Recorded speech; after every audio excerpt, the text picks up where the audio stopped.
Buongiorno cari amici, benvenuti anche oggi nel canale vostro Maria. Come avete visto questo titolo della mascherina principale, oggi è un racconto fresco fresco del Dante, che ho incontrato l'altro giorno il Dante mentre andavo in giro in moto e vedo uno che sbraccia, ero in piazza e dico: ma chi è questo che sbraccia, che c'è il blocco, che non può più andare in giro nessuno? Poi mi avvicino, è il Dante, e il Dante mi dice: senti, vieni che ti offro un caffè macchiato. Oh, sapete che il vostro Marietto, quando il Dante offre un caffè macchiato, insomma, ho lasciato giù la moto parcheggiata come se fosse Furio il cavallo del West, ho messo lì il casco e i guanti, ho messo il lucchetto e sono corso a bermi un caffè macchiato del Dante, perché sapete che quando il Dante le racconta, il vostro Marietto è sempre come il Topo Gigio con le orecchie grandi come due radar. Ma prima di iniziare questo bellissimo racconto del Dante, il vostro Marietto vi chiede di iscrivervi al canale di Hildegarda e del Marietto Veneziano e di venirci a trovare nei nostri gruppi Facebook e di Telegram, dove a lunedì sera alle 20:30 il Marietto e Hildegarda tengono un percorso esoterico gratuito. Il link lo trovate qui sotto in descrizione. Bene cari amici, iniziamo subito questo racconto del Dante. Io insomma mi sono seduto lì, il Dante sapete che quando offre il caffè macchiato io resto ipnotizzato. E mi racconta quando aveva 23 anni cosa gli era successo al Dante. Lui faceva il barista in una casa dei sogni, dove vendevano sogni, no? E praticamente lì chiudevano alle 3-4 di notte e la gente, insomma, arrivavano di tutti i tipi.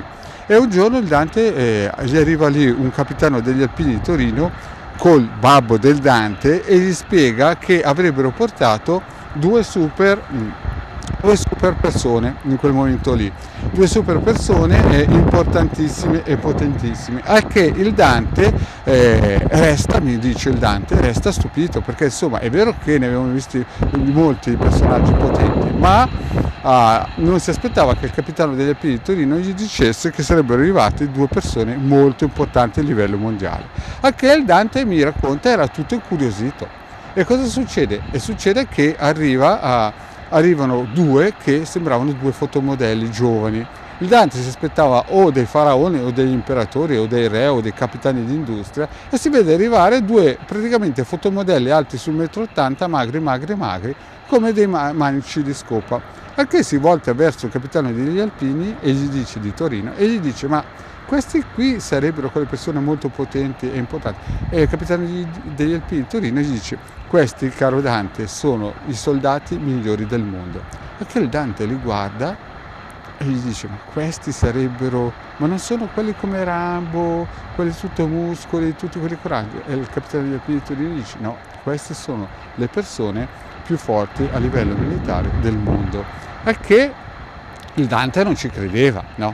Mi raccomando che quando il Dante racconta le storie bisogna sempre vedere due, quindi io non so se è vera questa storia qui, perché sapete che il Dante quando le racconta ci vuole il giubbetto antiproiettili perché le spara grosse. Comunque, morale della favola, cosa succede?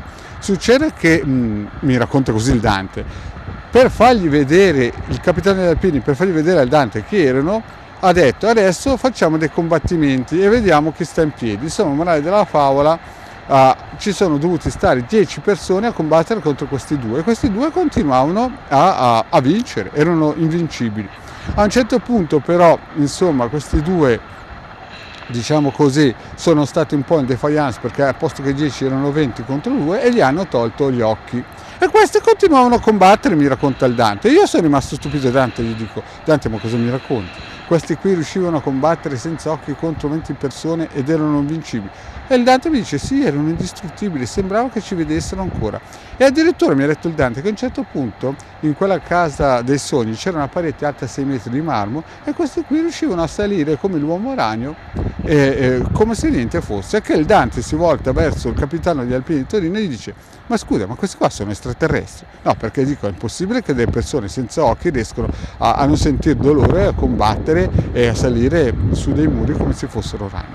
Al che il capitano degli Alpini si volta verso il Dante e gli dice: senti, questi hanno questi poteri perché sono stati presi da piccolini e praticamente ogni giorno li hanno ipnotizzati e gli hanno fatto avere questi poteri che si chiamano PSE.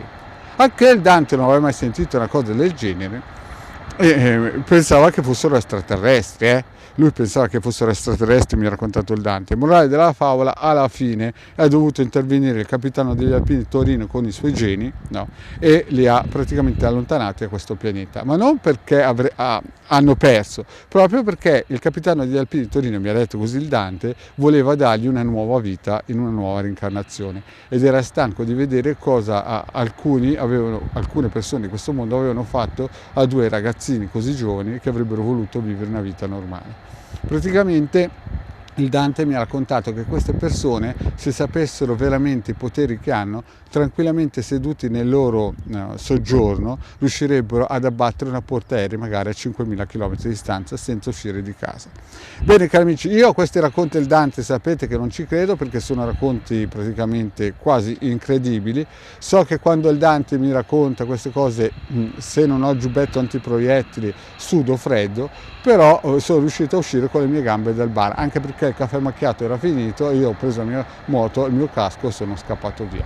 Bene amici, il vostro marietto è finito qui, se non vi siete ancora iscritti al canale di Degare Marietto Veneziano vi chiedo di iscrivervi, se volete potete venire anche nei nostri gruppi Facebook e di Telegram. Grazie cari amici e alla prossima, ciao!